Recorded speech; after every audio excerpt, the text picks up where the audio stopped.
नमस्कार साथियों, आर्य aspirant channel पर आपका स्वागत है। इंडियन ज्योग्राफी की आज तीसरी क्लास है, जिसमें डिस्कस करेंगे घटना चक्र पूर्वावलोकन के सभी प्रश्नों के नोट्स। ओके, इससे पहले 2 क्लासेस हो चुकी हैं जो कि चैनल पर अवेलेबल हैं, आप जाकर उनको देख सकते हैं। ओके, तो आज 10 जुलाई हो गई है, ठीक है, जुलाई चल रहा है और उसमें भी 10 दिन निकल गए हैं। आपके पास समय अब लिमिटेड बचा हुआ है, कम समय बचा हुआ है, लगभग 3 महीने बचे हैं। 3 महीने नहीं, 3 महीने से ज़्यादा समय बचा है, लेकिन आप 3 महीने लेकर ही चलिए। तेज़ी से समय गुजर रहा है, तो आप अपना कोर्स ज़रूर कंप्लीट कर लीजिए, पूरा पढ़ लीजिए अच्छे से और अपनी पढ़ाई करते रहिए। ओके, तो चलिए क्लास स्टार्ट करते हैं। क्लास स्टार्ट करने से पहले अगर आप मेरे चैनल पर नए हैं तो चैनल को सब्सक्राइब जरूर करें। वीडियो अगर आपको अच्छी लगे तो उसको लाइक करें और दोस्तों के साथ शेयर करें। चलिए स्टार्ट करते हैं। तो पिछली क्लास में हम लोगों ने तटीय अपर्दन तक कर लिया था कि तटीय अपर्दन जो है किन वजह से होता है। जैसे समुद्री लहरें, ज्वार भाटा, धाराएं होती जो महासागरीय धाराएं हैं, सुनामी है, मानवीय क्रियाकलाप जो तटों पर होते हैं, उनकी वजह से तट का सबसे ज़्यादा अपर्दन होता है। लेकिन इन सब में सबसे ज़्यादा अपर्दन किससे होता है? तो वो है लहरों से। यही प्रश्न पूछा गया था कि तटीय अपर्दन जो है सबसे अधिक किससे होता है। ये इसमें से 4 ऑप्शन आपको दिए गए थे। तो सबसे ज़्यादा जो होता है वो समुद्री लहरों से होता है, आपको ये याद रखना है। ओके, नेक्स्ट टॉपिक है पूर्वी और पश्चिमी घाट। इनसे संबंधित जो भी प्रश्न पूछे गए हैं हम सिर्फ उनको डिस्कस कर रहे हैं, पूरा नहीं डिस्कस कर रहे हैं। जितने प्रश्न पूछे गए हैं उनको डिस्कस कर रहे हैं और प्रश्न रिपीट होते हैं। ओके, तो देखते हैं पूर्वी घाट और पश्चिमी घाट के बारे में। तो सबसे पहले पश्चिमी घाट की बात करते हैं। तो पश्चिमी घाट के उत्तर हिस्से को कहते हैं कोंकण तट। ये महाराष्ट्र और गोवा में कहा जाता है इसको। ओके, इसके बाद कनारी तट या कर्नाटक तट, कनारी तट या इसको कर्नाटक तट भी कहते हैं। और दक्षिण में केरल में आपको कहेंगे मालाबार तट। ठीक है, इसी प्रकार जो पूर्वी घाट है, ये पूर्वी घाट है, इसमें उत्तर वाले हिस्से को कहा जाता है उत्तरी सरकार और तमिलनाडु और के रीजन को कहा जाता है कोरोमंडल तट। ठीक है, इसको और थोड़ा सा आप देख लीजिए। देखिए कोंकण तट जो होता है जो पश्चिमी घाट में है, इसमें ये महाराष्ट्र और गोवा में कहा जाता है इसको कोंकण तट। इसी प्रकार कनारी तट जो है, कनारी तट या कनारा तट या कन्नड़ तट या कर्नाटक तट, इस सॉरी कनारी नहीं कहेंगे, इसको कनारा कहेंगे। कनारा तट या कन्नड़ तट कहते हैं इसको, कन्नड़ तट भी बोलते हैं और कर्नाटक तट भी बोलते हैं। ठीक है, 3 नाम है इसके, वो याद रखिएगा। ये गोवा से लेकर मंगलुरु तक का क्षेत्र कहा जाता है। ठीक है, फिर उसके दक्षिण में मालाबार तट है, मंगलुरु से लेकर कन्याकुमारी तक। ये 3 तट के नाम आप ये याद रखना, ये पश्चिमी तट के नाम हैं, कोंकण तट, कनारी तट और मालाबार तट। इसी प्रकार पूर्वी तट उत्तरी सरकार और कोरोमंडल तट, अभी हमने यहाँ देखा मैप में। ओके, उत्तरी सरकार कहाँ कहा जाता है कि महानदी से लेकर कृष्णा तक का क्षेत्र उत्तरी सरकार है। उसी प्रकार कृष्णा से लेकर कन्याकुमारी तक का क्षेत्र कोरोमंडल तट कहलाता है। ओके, एक और पॉइंट पूछा था कि उत्कल मैदान किस तट को, किस मैदान को कहते हैं, किस तटीय मैदान को उत्कल तट कहा जाता है। तो महानदी डेल्टा का जो क्षेत्र है उड़ीसा में, उसको कहते हैं उत्कल मैदान। ठीक है, नेक्स्ट बात करते हैं कन्याकुमारी से। ये पॉइंट पूछा गया था कि कन्याकुमारी को एक और अन्य नाम से जाना जाता है और वो है कैप कमोरिन। तो याद रखिएगा, कैप कमोरिन कन्याकुमारी को कहते हैं। प्रश्न आया था पश्चिमी तटीय शहर, उनको उत्तर से दक्षिण क्रम में लगाना था, यानी कि जो पश्चिमी तट पर स्थित शहर हैं, जैसे कि राज्य जो आपको पता ही है, महाराष्ट्र, गोवा, कर्नाटक, केरल, गुजरात, ये पश्चिमी तट पर स्थित हैं। इन्हीं के कुछ शहर हैं, इनको आपको क्रम में लगाना है, उत्तर से दक्षिण क्रम कि कौन सा उत्तर में है, फिर उसके बाद दक्षिण में। ये प्रश्न काफ़ी बार रिपीटेड होता है। जैसे जंजीरा, जंजीरा की बात करें, जंजीरा एक शहर है जो कि महाराष्ट्र के रायगढ़ में है, ये थोड़ा उत्तर में पड़ेगा।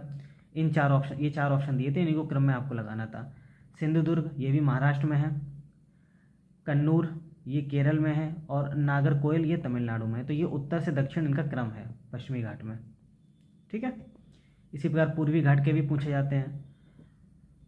तटीय नगर बहुत पूछे जाते हैं, जैसे वही तटीय नगर हैं, कौन कौन से तटीय नगर कहाँ किस राज्य में है, ये आपको याद रखना है। जैसे कि उडुपी तटीय नगर है कर्नाटक का, ओरोविले ये तमिलनाडु और पंडुचेरी की सीमा पर है। ठीक है, तूतीकोरिन ये तमिलनाडु में है।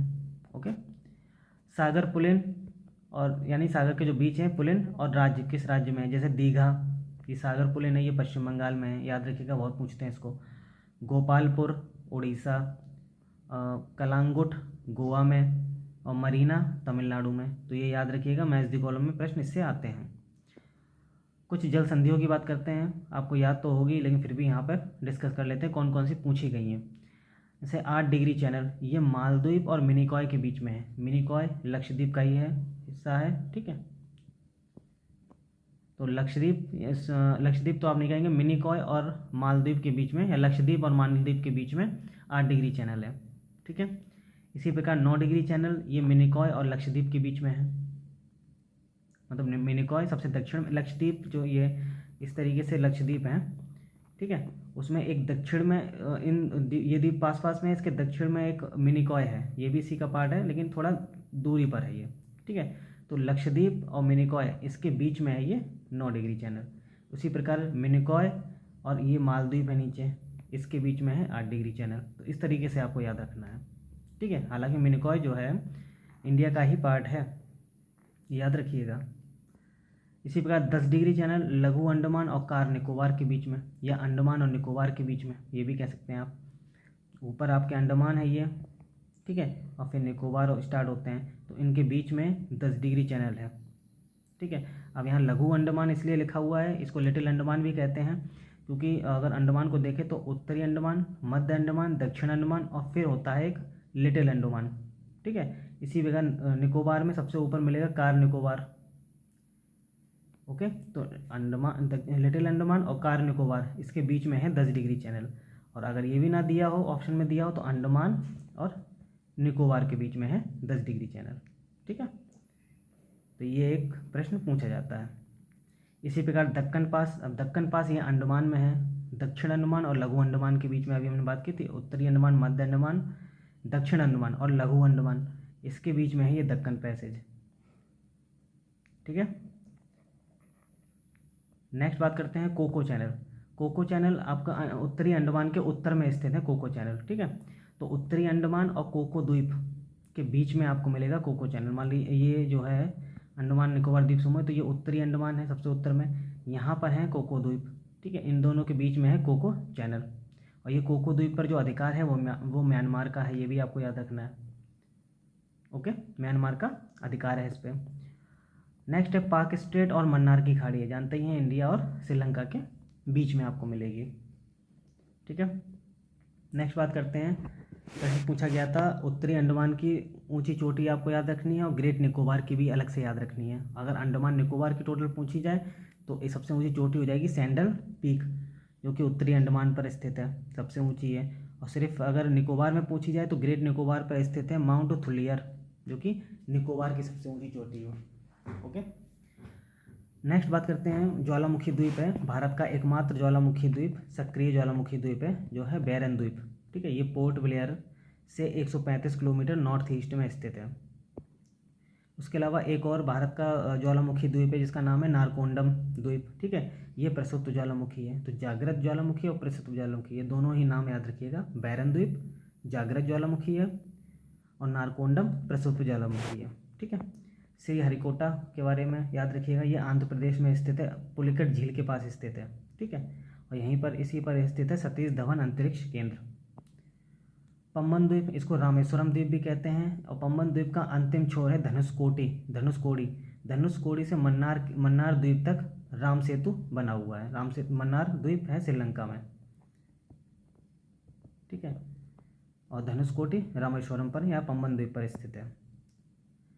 लक्षद्वीप की बात करते हैं तो लक्षद्वीप केरल के मालाबार तट पर स्थित, मालाबार तट से पश्चिम की तरफ स्थित है, अरब सागर में, ये भी याद रखिएगा, ये अरब सागर में है, अरब सागर। और अंडमान निकोबार जो है वो बंगाल की खाड़ी में स्थित है, ठीक है। तो अरब सागर में स्थित है, मालाबार तट से पश्चिम की ओर। ये 36 द्वीपों का समूह है और ये सभी प्रवालों से निर्मित हैं, ठीक है, प्रवाल द्वीप है। 1973 में 1973 में इसका नाम पड़ा था लक्षद्वीप, ठीक है। इसका सबसे बड़ा द्वीप का नाम याद रखिएगा, लक्षद्वीप पे सबसे बड़ा द्वीप है एडरॉथ द्वीप, ठीक है। नेक्स्ट है सालसेट द्वीप, ये तो आप पता ही होगा, मुंबई शहर स्थित है सालसेट द्वीप पर। और सबसे सर्वाधिक आबादी वाला ये भारतीय द्वीप है सालसेट द्वीप, ओके। नेक्स्ट पॉइंट है, पूछा मैच दी कॉलम में आया था, एक तरफ द्वीप दिए गए थे और उनकी स्थिति दी गई थी कि कहाँ पर स्थित है। जैसे वयंती सयोधर द्वीप, ये कच्छ की खाड़ी में है, पीरम द्वीप खंबात की खाड़ी में, द्वारका द्वीप अरब सागर के तट पर, और द्वीप मिलेगा काठियावाड़ प्रायद्वीप पर। ठीक है, काठियावाड़ प्रायद्वीप बहुत से लोगों को नहीं पता होगा, तो मैं बता दूं काठियावाड़ प्रायद्वीप जो है गुजरात में, इस रीजन को कहते हैं काठियावाड़ प्रायद्वीप, और ये है कच्छ का रीजन। ठीक है, और ये है काठियावाड़। ओके, तो इसी के यहाँ पर दक्षिण में स्थित है द्वीप, काठियावाड़ तट पर स्थित है। ओके, नेक्स्ट बात करते हैं अलियावेट खड़ियावेट, ये भी दो द्वीप हैं, ये आपको याद रखिएगा, नर्मदा और ताप्ती के मुहाने पर स्थित हैं अलियावेट खड़ियावेट। ओके, नेक्स्ट बात करते हैं सर क्रीक विवाद, ये कच्छ के रण में स्थित विवाद है, गुजरात में है ये, भारत और पाकिस्तान के मध्य स्थित है, ये याद रखिएगा, कच्छ के रण में पड़ता है ये। और ये हो सकता है आपसे ये पूछ दिया जाए कि सर क्रीक विवाद किन दो देशों के मध्य में है, तो भारत और पाक के बीच में। नेक्स्ट, राज्य से संबंधित कुछ प्रश्न पूछे गए थे, तो उनको डिस्कस करते हैं। तो नेक्स्ट, राज्य से संबंधित प्रश्नों की बात करते हैं। यहाँ पे देखो मिसप्रिंट है, 28 राज्य हैं इस समय, एक मिनट, 28 राज्य और 8 यूटी हैं 26 जनवरी 2020 से, ये आपको याद रखना है। इसके अलावा दिल्ली एनसीआर के बारे में याद रखिएगा, यूपी स्पेशल से आप याद रखिए। देखो दिल्ली एनसीआर में हरियाणा के, राजस्थान के ज़िले शामिल हैं और यूपी के भी ज़िले शामिल हैं। अब यूपी के याद रखिएगा 8 ज़िले हैं, और वो 8 कौन कौन से हैं? मेरठ, गाज़ियाबाद, हापुड़, गौतम बुद्ध नगर, बुलंदशहर, मुजफ्फरनगर, शामली और बागपत, ये आप याद रखना। ठीक है, राज्य एरिया के अनुसार आप याद रखिएगा टॉप 5, सबसे ज़्यादा एरिया है राजस्थान का, सेकंड नंबर पे मध्य प्रदेश, थर्ड नंबर पे महाराष्ट्र, और फोर्थ नंबर यूपी का है, याद रखना। गुजरात 5वें नंबर पे है। जनसंख्या के अनुसार याद रखिएगा सबसे ज़्यादा जनसंख्या यूपी की, दूसरे पे महाराष्ट्र, तीसरे पे बिहार और चौथे पे पश्चिम बंगाल। यूपी के बारे में याद रखिएगा 8 राज्यों के साथ और 1 यूटी के साथ सीमा साझा करता है। ठीक है, यूटी मतलब यूनियन टेरिटरी के साथ सीमा साझा करता है 8 राज्य। इसके अलावा एक देश के साथ भी सीमा साझा करता है, एक देश है और वो है नेपाल। ओके, तो 8 राज्य, 1 यूटी और एक कंट्री है देश नेपाल। ठीक है, इनके साथ यूपी अपनी सीमा साझा करता है। एमपी की बात करें, एमपी 5 राज्यों से सीमा साझा करता है। ये राज्य आप जरूर मैप में जरूर देखिएगा कौन कौन से राज्य हैं। मैं यहाँ 5 इसलिए बता रहा हूँ कि कभी कभी ऑप्शन क्वेश्चन इस तरीके से पूछा था कि निम्नलिखित राज्यों में कौन सबसे ज़्यादा राज्यों के साथ अपनी सीमा साझा करता है। ठीक है, तो एमपी का याद रखिएगा 5 राज्य हैं। एमपी का एक क्वेश्चन पूछा गया था भोपाल के बारे में, भोपाल 23 डिग्री 25 मिनट उत्तरी अक्षांश पर स्थित है। ठीक है, यानी कि कर्क रेखा के दक्षिण में है, ये आप याद रखना, कर्क रेखा के दक्षिण में है ये। इसी प्रकार आंध्र प्रदेश की बात करते हैं। आंध्र प्रदेश 5 राज्यों के साथ और 1 यूटी के साथ सीमा साझा करता है। ठीक है, आंध्र प्रदेश। अब इसमें यूटी कौन सी है? यूटी है पांडुचेरी का यमन, सॉरी यनम है पांडुचेरी का, जो क्या नाम है, एक ज़िला है पांडुचेरी का, और वो सीमा साझा करता है आंध्र प्रदेश के साथ। ठीक है, इसी प्रकार तेलंगाना की बात करते हैं। तेलंगाना 4 राज्यों के साथ सीमा साझा करता है। कर्नाटक 6 राज्यों के साथ, केरल 2 राज्यों के साथ और 1 यूटी, तमिलनाडु 3 राज्य और 1 यूटी के साथ सीमा साझा करता है। ठीक है, नॉर्थ ईस्ट स्टेट यानी पूर्वोत्तर भारत की जो बात करते हैं, पूर्वोत्तर भारत के जो राज्य हैं उनको 7 सिस्टर्स कहा जाता है। अब उन 7 सिस्टर में कौन शामिल नहीं है ये आपको याद रखना, सिक्किम 7 सिस्टर्स में नहीं आता है। इसके अलावा 7 सिस्टर में कौन कौन से आते हैं? तो वो हैं असम, मेघालय, अरुणाचल प्रदेश, नागालैंड, मणिपुर, त्रिपुरा और मिज़ोरम, ये सभी 7 सिस्टर्स में आते हैं। सिक्किम का विशेष याद रखिएगा, सिक्किम 7 सिस्टर्स में नहीं आता है। मणिपुर की बात करते हैं। मणिपुर जो कि पूर्वोत्तर का एक राज्य है, यहाँ 92% भूमि जो है वो पहाड़ी और पर्वतीय है।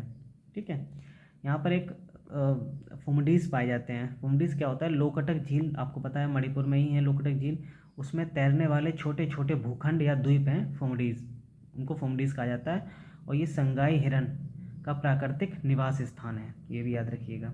ठीक है, कर्नाटक के बारे में, कर्नाटक को IT पावर हाउस या सिलिकॉन स्टेट कहा जाता है।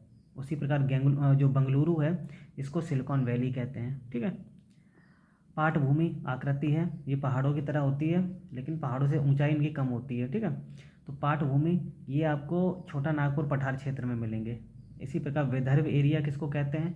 महाराष्ट्र का जो पूर्वी क्षेत्र है, उत्तर पूर्वी क्षेत्र, उसको विदर्भ एरिया कहते हैं। जैसे कि महाराष्ट्र का अगर हम मैप देखें तो कुछ इस तरीके का बना हुआ है, इस तरीके का मैप, ठीक है। उसका जो ये रीजन है ये विदर्भ क्षेत्र कहलाता है, ठीक है। तो ये याद रखिएगा। लातूर जिला महाराष्ट्र से संबंधित है। अब ये चर्चा में इसलिए रहता है क्योंकि 1993 में यहाँ पर एक भीषण भूकंप आया था। नेक्स्ट बात करते हैं आंध्र प्रदेश के बारे में, ठीक है। तो आंध्र प्रदेश को भारत का कोहिनूर कहा जाता है।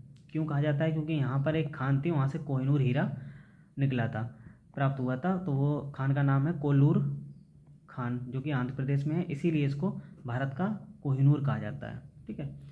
ये मैच द कॉलम में आया था कि ये ज़िले कहाँ कौन कौन से राज्यों में स्थित है। जैसे कि औरंगाबाद महाराष्ट्र में, पालनपुर गुजरात में, हुबली कर्नाटक में और गुंटूर आंध्र प्रदेश में, ठीक है। जिलों का आपको क्रम याद रखिएगा। सबसे ज़्यादा एरिया किसका है जिलों में? एरिया सबसे ज़्यादा किसका है? तो वो है लेह का, जो कि लद्दाख का एक ज़िला है, ठीक है। 45,100 किलोमीटर स्क्वायर इसका एरिया है। सेकंड नंबर पे आता है कच्छ, जो कि गुजरात का है, इसका 45,674 किलोमीटर स्क्वायर है, ठीक है। उत्तर प्रदेश का सोनभद्र यूपी का है, 4 राज्यों के साथ सीमा साझा करता है, ये याद रखिएगा। वो 4 राज्य कौन कौन से हैं? छत्तीसगढ़, बिहार, मध्य प्रदेश और झारखंड, ठीक है। नेक्स्ट पूर्वोत्तर राज्य के कुछ कैपिटल्स आप याद रखिए, मैथ कॉलम में काफ़ी पूछा जाता है। मणिपुर की है इम्फाल, मिजोरम की आइजोल, नागालैंड की कोहिमा, अरुणाचल प्रदेश ईटानगर, असम दिसपुर और मेघालय शिलांग। पुडुचेरी के बारे में बात करते हैं। 4 जिले हैं पुडुचेरी में, अलग अलग राज्यों में फैले हुए हैं और ये 3 राज्यों में फैले हैं। वो 3 राज्य कौन कौन से हैं? पहला है तमिलनाडु, यहाँ पे आपको 2 जिले मिलेंगे, पुडुचेरी और कराईकल। दूसरा है आंध्र प्रदेश, यहाँ मिलेगा यनम। और तीसरा है केरल, यहाँ मिलेगा माहे। तो इन तीनों के नाम याद रखिएगा, किन किन जिलों में है? तमिलनाडु, आंध्र प्रदेश, केरल। इन राज्यों में पुडुचेरी है, जो कि एक यूटी है, इसके 4 जिले इन राज्यों में पाए जाते हैं। कब डायरेक्ट पूछ दिया जाता है कि माहे किस राज्य में है, तो केरल में। उसी प्रकार यनम आंध्र प्रदेश में, ठीक है। लद्दाख की बात करते हैं। हाँ, यूटी है ये दोनों ही। अब देखिए, अब इस समय ये यूटी है लद्दाख, ठीक है। 8 यूटी हैं जैसे मैंने बताया अभी आपको। तो सबसे सबसे बड़ा, सबसे ज़्यादा एरिया लद्दाख का है, ठीक है, यूटीज़ में। और सबसे कम एरिया है लक्षद्वीप का, ये याद रखिएगा, ठीक है। कुछ प्रजाति और जनजातियां हैं, इनसे प्रश्न काफ़ी पूछे जाते हैं। देखो, संविधान के संविधान में अनुसूचियों में अनुसूचित जनजाति जो हैं, यानी एसटी जिनको कहा जाता है, ठीक है, इनको परिभाषित नहीं किया गया है। इससे संबंधित आपको आर्टिकल मिलेंगे, जैसे कि आर्टिकल 366 है, 342 है। इसमें अधिसूचना के बारे में लिखा है कि किन अनुसूचित जनजातियों को अधिसूचित किया गया है, लेकिन अनुसूचित जनजातियों को परिभाषित नहीं किया गया है संविधान में। तो ये जो कथन है आप याद रखिएगा, संविधान में इनको परिभाषित नहीं किया गया है, ठीक है, अनुसूचित जनजातियों को, एसटी को। अगर 2011 की जनसंख्या की बात करें तो 8.6% इनकी जो है आबादी है, टोटल जनसंख्या में इनका योगदान है अनुसूचित जनजातियों का। सर्वाधिक जनसंख्या आपको एमपी में मिलेगी, ठीक है। ये कुछ राज्य हैं जहाँ पर एसटी नहीं पाए जाते, पंजाब, हरियाणा, दिल्ली और पुडुचेरी। यहाँ पर आपको एसटी नहीं मिलेंगे। ये चारों के नाम याद रखिएगा, पंजाब, हरियाणा, दिल्ली और पुडुचेरी, ठीक है। भील की बात करें, भील भारत का सबसे बड़ा जनजातीय समूह है, पहला नंबर। दूसरे नंबर पे आता है थारू और तीसरे पे आता है संथाल, ठीक है। तो ये 3 याद रखिएगा। सबसे होपली का मतलब क्वेश्चंस पूछे जाते हैं कि भारत का सबसे बड़ा जनजातीय समूह कौन सा है, तो भील है, ठीक है। सेकंड नंबर पे थारू है और थर्ड नंबर पे आपका संथाल है। ओके ओके, एक मिनट। तो सेकंड नंबर पे थारू नहीं होगा, गोंड होगा, ठीक है। भील, गोंड और संथाल ये होंगे, ओके, थारू नहीं होगा। नेक्स्ट है थारू के बारे में। थारू जनजाति आपको यूपी, उत्तराखंड और बिहार में मिलेगी। बिहार के इनके तराई क्षेत्र में मिलेगी, ठीक है। ये दीपावली पर शोक पर्व मनाते हैं। ये क्वेश्चन काफ़ी बार पूछा गया है, यूपी पीसीएस ने अपने विभिन्न एग्जामों में काफ़ी बार पूछा गया है कि कौन सी जनजाति दीपावली पर शोक पर्व मनाती है, तो वो है थारू। ये किरात वंश से संबंधित है, ठीक है। भोटिया जनजाति, ये भी यूपी और उत्तराखंड में मिलेगी। मंगोल प्रजाति के होते हैं और ये ऋतु प्रवास करते हैं, यानी कि सर्दियों के समय घाटियों में आ जाते हैं, नीचे आ जाते हैं, और गर्मियों के समय ये घाटियों से ऊपर चले जाते हैं, ठीक है। ये भोटिया जनजाति है। इसी तरीके से एक होती है भूटिया, ये सिक्किम की है, मुख्यतः सिक्किम, पश्चिम बंगाल में आपको मिलेगी ये। तो भोटिया और भूटिया में अंतर है, याद रखिएगा। खस जनजाति ये उत्तराखंड, हिमाचल प्रदेश और जम्मू कश्मीर में मिलेगी। ठीक है। नेक्स्ट है जौनसारी, ये आपको मिलेगी यूपी और उत्तराखंड में, और ये भी याद रखिएगा ये बहुपति विवाह प्रथा इसमें पाई जाती है, यानी कि एक पत्नी के बहुत से पति हो सकते हैं। ठीक है। बुक्सा और राजी जनजाति ये भी आपको उत्तराखंड और यूपी में मिलेगी। खैरवार जनजाति ये यूपी, पूर्वी यूपी में मिलेगी। ठीक है। यहाँ तक कि छत्तीसगढ़ में भी पाई जाती है। गद्दी जनजाति ये धौलाधर श्रेणी हिमाचल प्रदेश में मिलेगी। ठीक है। इसी प्रकार अंडमान द्वीप पर कुछ जनजातियाँ पाई जाती हैं, जैसे कि अंडमानी, ओंग, जारवा और सेंटिलीज। ठीक है। ये जनजातियाँ अंडमान द्वीप में मिलेगी और ये सभी निग्रेटो जनजाति हैं। इसी प्रकार निकोबार द्वीप पर निकोबारी, शोम्पेन ये मंगोलाइड जनजाति हैं। ठीक है। तो ये भी याद रखिएगा, ये अंडमान पे कौन सी हैं, निकोबार पे कौन सी, ये काफ़ी प्रश्न पूछे जाते हैं। ऐसे एक प्रश्न जैसे मैथ्स दी कॉलम में ये पूछा गया था, जारवा जनजाति एक तरफ लिखा था और दूसरी तरफ कहाँ पर ये पाई जाती हैं, जैसे कि जारवा ये अंडमान निकोबार में, कुकी मणिपुर में, थारू यूपी में और गोंडा एमपी में। ठीक है। मंगोलाइड प्रजाति के लोग, जैसे भाई जो प्रजातियां हैं वो उनको काफ़ी समूहों में बांटा जाता है, तो एक समूह है मंगोलाइड। तो मंगोलाइड प्रजातियां आपको नॉर्थ ईस्ट पहाड़ में आपको जंगलों में देखने को मिलेगी, भारत के नॉर्थ ईस्ट एरिया में मंगोलाइड प्रजाति के लोग मिलते हैं। ठीक है। इसी प्रकार कुछ एक प्रश्न पूछा गया था जनजाति और राज्य, जैसे कि लिम्बू जनजाति सिक्किम में, कार्बी जनजाति पूर्वोत्तर भारत में और मुख्यतः असम में आपको मिलेगी। इसी प्रकार डोंगरिया, कोंद और बोडो जनजाति उड़ीसा में। ठीक है। धौलाधर श्रेणी की बात करते हैं, जो कि हिमाचल प्रदेश में है। इस पर आपको गद्दी, लद्दाखी, गुज्जर, बकरवाल, लाहौरी और बारी ये जनजातियाँ पाई जाती हैं धौलाधर श्रेणी पर, यानी मुख्यतः हिमाचल प्रदेश में। संथाल के बारे में प्रश्न है। संथाल आपको पश्चिम बंगाल, बिहार, झारखंड, उड़ीसा, त्रिपुरा में देखने को मिलेंगे। संथाल से संबंधित और भी प्रश्न हैं इनसे, जैसे कि बापला संथालों में क्या है, विवाह को कहा जाता है बापला। पून ये वधू मूल्य को कहा जाता है। और मांझी जो है ये गांव का प्रधान कहा जाता है इन संथालों में। ठीक है। बोडो जनजाति निवास करती है गारो पहाड़ियों पर, यानी कि पूर्वोत्तर में। टोडा जनजाति के बारे में बहुत पूछा जाता है प्रश्न, याद रखिएगा। टोडा जनजाति ये नीलगिरी में मिलेगी। ओके। और टोडा जनजाति जो है ये बहुपति प्रथा इसमें प्रचलित है, टोडा में भी। तो जौनसारी में भी बहुपति प्रथा मिलेगी और टोडा में भी मिलेगी। इसके अलावा दो और ये लिखी अंडी, और ये है ओपोर तीपी, ये प्रचलित विवाह है हो समुदाय का, एक हो समुदाय है। ठीक है। उनमें प्रचलित विवाह के नाम है ये अंडी और ओपोर तीपी। ठीक है। सरहुल त्यौहार काफ़ी पूछा जाता है। इसमें क्या होता है, वृक्षों की पूजा की जाती है और ये जो है उरांव, मुंडा और हो जनजाति के द्वारा मनाया जाता है, विशेषकर झारखंड में। नेक्स्ट है धुमकरिया। धुमकरिया क्या है, एक युवा गृह, यानी कि ये सामाजिक संस्था है उरांव जनजाति की। ठीक है। उरांव जनजाति की सामाजिक संस्था, जिसमें ये युवाओं के लिए बनाया गया युवा गृह होता है। ओके। उत्तराखंड की सबसे बड़ी जनजाति, उत्तराखंड की सबसे बड़ी है थारू और सेकंड नंबर पर है जौनसारी। कुछ त्यौहार और राज्य ये पूछे गए थे, जैसे बिहू त्यौहार असम में मनाया जाता है, ओणम केरल में, पोंगल तमिलनाडु में और बैसाखी पंजाब में। ठीक है। इसी प्रकार जनजाति और राज्य का मैच दी कॉलम आया था, वो बताना है आपको, जैसे अंगामी जनजाति Nagaland, Apatani Arunachal Pradesh, Bhotia UP, Gond MP. Okay. बहुपति प्रथा की बात करते हैं, तो बहुपति प्रथा में जैसे एक मिनट, हाँ, बहुपति प्रथा कौन कौन सी जनजाति में पाया जाता है, जौनसारी हो गया, खस, टोडा, कोटा, बोटा, तियान, इरावा और नायर में। ठीक है। इंडिया में जनजातियों के निर्धारण का आधार क्या है, प्रश्न पूछा गया है इससे, और किस तरीके से जनजातियों का निर्धारण किया जाता है कि कौन सी जनजाति है।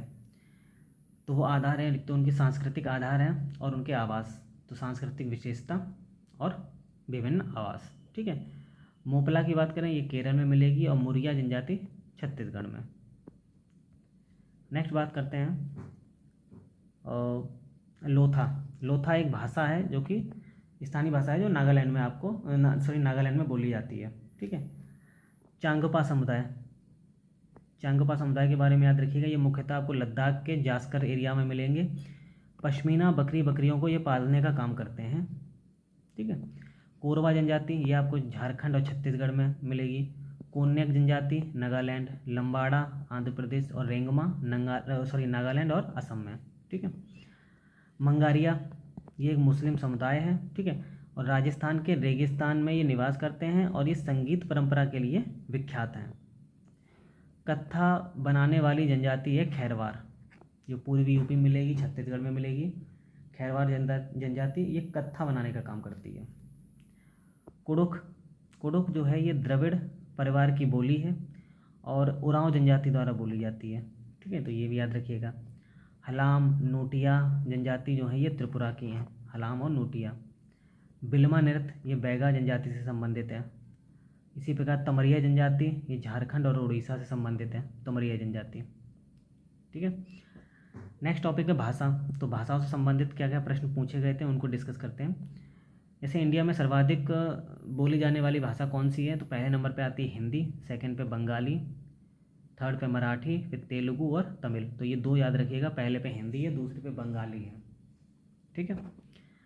शास्त्रीय भाषाओं के बारे में बात करें तो 6 शास्त्रीय भाषाएं हैं। सबसे पहली शास्त्रीय भाषा है तमिल, पहली है, 2004 में ये शामिल की गई थी।